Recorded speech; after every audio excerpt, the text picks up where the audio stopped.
প্রিয় ছাত্রছাত্রীরা, স্যামস ক্লাসরুমে তোমাদের স্বাগত। আজ আমি তোমাদের বাংলা শিল্প, সাহিত্য, সংস্কৃতি, ইতিহাস থেকে সম্পূর্ণ সাজেশনটি দেবো।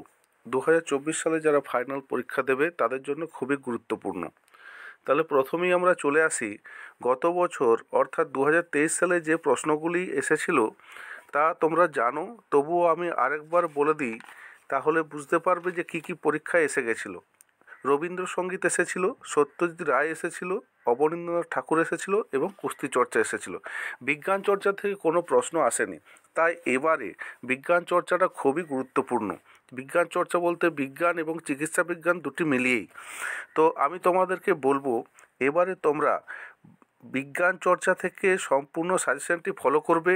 এছাড়া আমি সবকটাই দিয়েছি, বাংলা গানের ধারা, বাঙালির চিত্রকলা এবং বাঙালির চলচ্চিত্র কথা, বাঙালির ক্রীড়া সংস্কৃতি। এই চারটি থেকে তোমরা যে কোনো দুটি ভালো করে করবে। তাহলে কি দাঁড়ালো, প্রথমে যেটি হচ্ছে বিজ্ঞান চর্চা থেকে, বাঙালির বিজ্ঞান চর্চা থেকে সম্পূর্ণ সাজেশনটি করবে। এছাড়া দুটি আরও ভালো করে করবে। যারা পারবে তারা সম্পূর্ণ সাজেশনটি করে যাবে।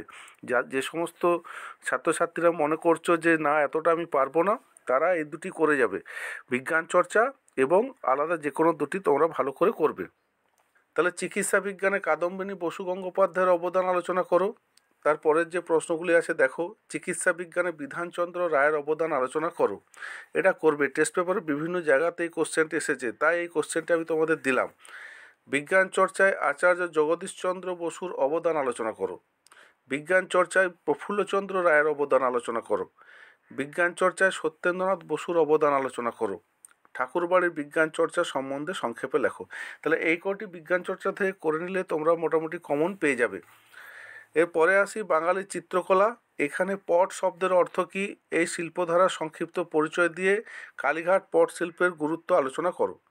এরপরের যে প্রশ্নগুলি আছে দেখো, চিত্রকলায় যামিনী রায়ের অবদান আলোচনা করো। চিত্রকলায় নন্দলাল বসুর অবদান আলোচনা করো। চিত্রকলায় ভাস্কর্যে রামকিঙ্কর বেজের অবদান আলোচনা করো। এরপরে চলে আসি বাঙালির ক্রীড়া সংস্কৃতিতে। বাঙালির ক্রিকেটের সংক্ষিপ্ত পরিচয় দিয়ে সৌরভ গাঙ্গুলির অবদান আলোচনা করো।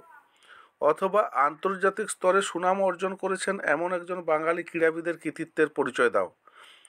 বাঙালির ফুটবলে চিরস্মরণীয় ব্যক্তিত্ব কে ছিলেন, বাঙালির ফুটবল সংক্ষেপে আলোচনা করো। এরপরের যে প্রশ্নটি আছে দেখো, আমাদের জাতীয় খেলা কী। এই কোশ্চেনটা একটু আলাদা ধরনের আমি দিয়েছি। আমাদের জাতীয় খেলা কিন্তু খোখো, পশ্চিমবঙ্গের জাতীয় খেলা কিন্তু খোখো, বাংলাদেশের কবাডি। তাই খোখো প্রশ্নটি এভাবেও আসতে পারে, আমাদের জাতীয় খেলা কি, ভারতবর্ষ তথা বাংলায় তার গুরুত্ব আলোচনা করো। রামায়ণে বর্ণিত কাহিনী অনুসারে দাবা খেলার প্রচলন কে করেন, বাঙালির দাবা খেলায় যে অবদান রেখে গেছেন তার সংক্ষেপে আলোচনা করো। এরপরে যেটি হচ্ছে বাংলা গানের ধারা। বাংলা গানের ধারা থেকে যে প্রশ্নগুলি আছে দেখো, বাংলা গানের ধারায় রজনীকান্ত সেনের অবদান আলোচনা করো। বাংলা গানের ধারায় অতুল প্রসাদ সেনের অবদান আলোচনা করো। বাংলা গানের ধারায় কাজী নজরুল ইসলামের অবদান আলোচনা করো। বাংলা গানের ধারায় সলিল চৌধুরীর অবদান আলোচনা করো। বাংলা গানের ধারায় মান্না দের অবদান আলোচনা করো।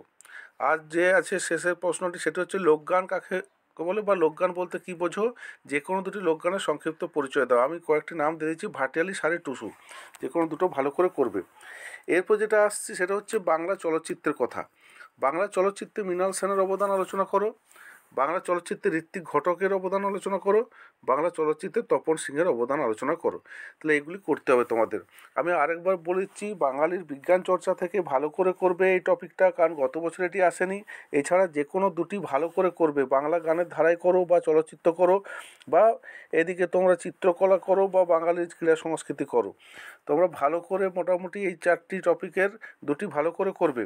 আর যারা পারবে অবশ্যই সম্পূর্ণ সাজেশনটি করবে তাকেও, এবং সামনের পরীক্ষা প্রিপারেশন খুব ভালো করে নাও। এখানেই আজকের পর্ব আমি শেষ করছি।